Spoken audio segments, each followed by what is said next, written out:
kece banget waktu lagu Ali muncul tuh kayak teret. Let's go. Oh, soundtracknya Ali bro, Ali. Kayaknya hormon di dalam diri aku itu kayak Bob.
Setiap perjalanan besar dimulai dari sebuah visi. Selamat datang di CV Arunika Coffee Indonesia, berpusat di Purbalingga, Jawa Tengah. CV Arunika Coffee Indonesia hadir sebagai perusahaan yang bergerak di bidang produksi, distribusi, dan pengembangan produk kopi premium. Seluruh bahan baku dan produk disimpan dalam sistem pergudangan yang tertata rapi untuk menjaga kualitas sebelum diproses dan didistribusikan. Setiap biji kopi diproses menggunakan teknologi roasting modern untuk menghasilkan cita rasa yang konsisten dan berkualitas. Melalui sentuhan barista profesional, setiap sajian kopi menghadirkan pengalaman menikmati kopi premium yang autentik. Produk Arunika Coffee dikemas secara premium dengan mengutamakan kualitas, kesegaran, dan kepuasan pelanggan. Sebelum dikirim, setiap produk melewati proses pengemasan yang teliti agar tiba dengan aman di tangan pelanggan. Didukung armada distribusi yang siap melayani berbagai wilayah, kami memastikan setiap produk sampai tepat waktu. Melalui Arunika Coffee Shop, kami menghadirkan suasana yang nyaman untuk menikmati kopi premium dengan kualitas terbaik. Di balik setiap pencapaian, terdapat kolaborasi, inovasi, dan strategi yang dibangun bersama oleh tim CV Arunika Coffee Indonesia. Melalui jaringan distribusi yang luas, produk Arunika Coffee terus menjangkau mitra usaha dan pelanggan di berbagai daerah. CV Arunika Coffee Indonesia, crafted from passion, brewed with quality.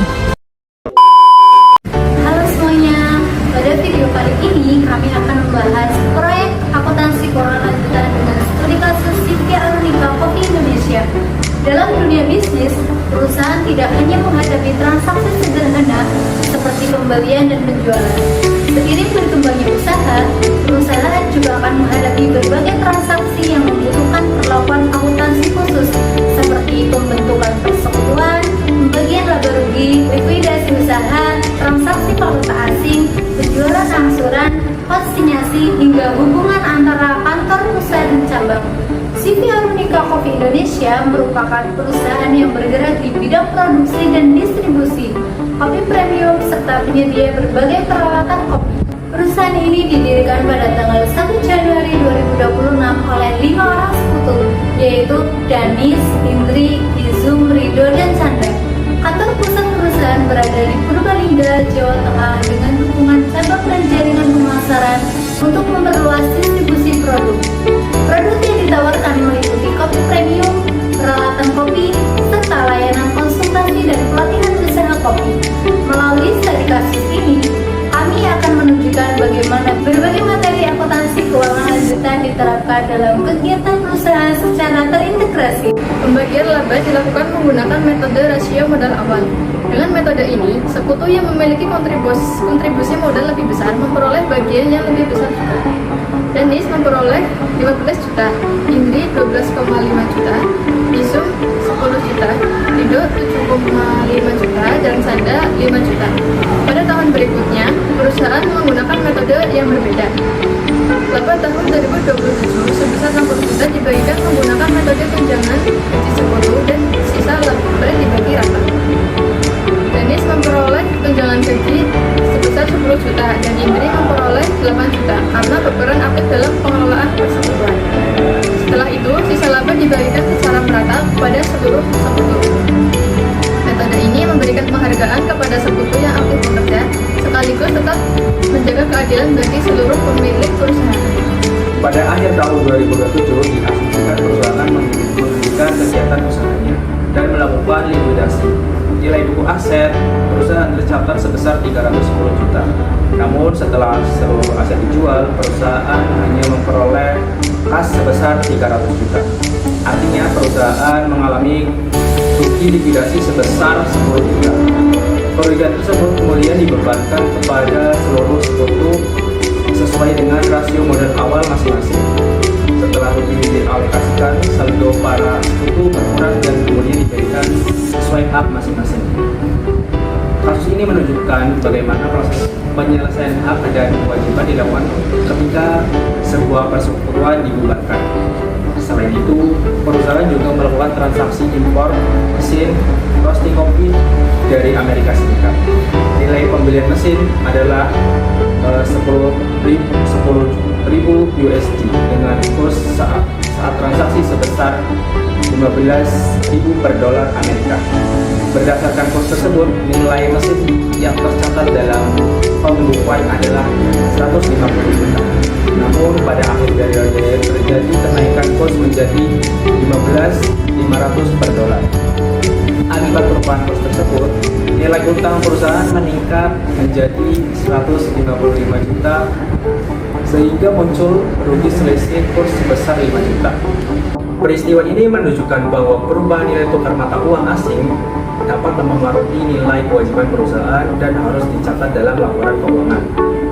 Untuk peningkatan penjualan CV Arunika Coffee Indonesia menerapkan sistem penjualan angsuran. Pada tanggal 1 Februari 2028, perusahaan menjual 1 unit mesin espresso premium dengan harga 60 juta. Pelanggan membayar uang muka sebesar 15 juta, sedangkan sisanya sebesar 45 juta dibayar melalui 5 kali angsuran masing-masing 9 juta. Melalui sistem ini, pelanggan memperoleh kemudahan dalam melakukan pembelian, sedangkan perusahaan dapat menjangkau lebih banyak konsumen. Namun, perusahaan juga harus mengelola piutang dengan baik agar terhindar dari resiko kredit macet. Selain penjualan angsuran, perusahaan juga menggunakan sistem konsinyasi untuk memperluas pemasaran produk. Sebanyak 500 bungkus kopi dikirim ke toko mitra untuk dijual secara konsinyasi. Dari jumlah tersebut, berhasil terjual sebanyak 400 bungkus dengan total penjualan 24 juta.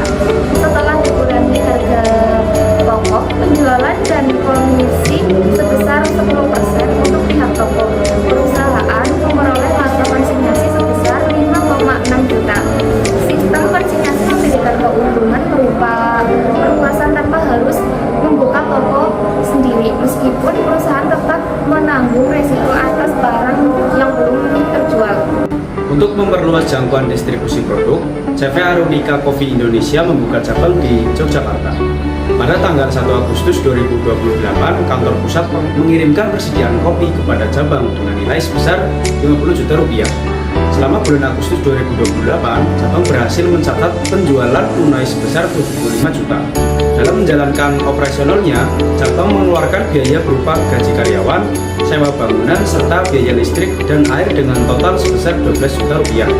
Setelah memperhitungkan seluruh pendapatan dan biaya, cabang memperoleh laba bersih sebesar 13 juta.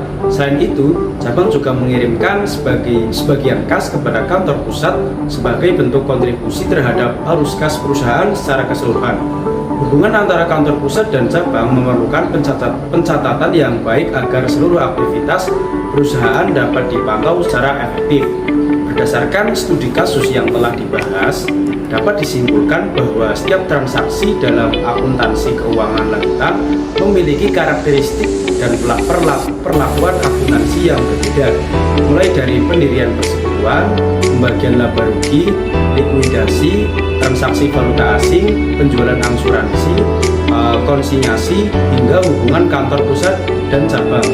Semuanya memerlukan pencatatan yang tepat agar informasi keuangan yang dihasilkan akurat dan dapat digunakan sebagai dasar pengambilan keputusan. Demikian video proyek akuntansi keuangan lanjutan dari kelompok kami. Terima kasih telah menyaksikan.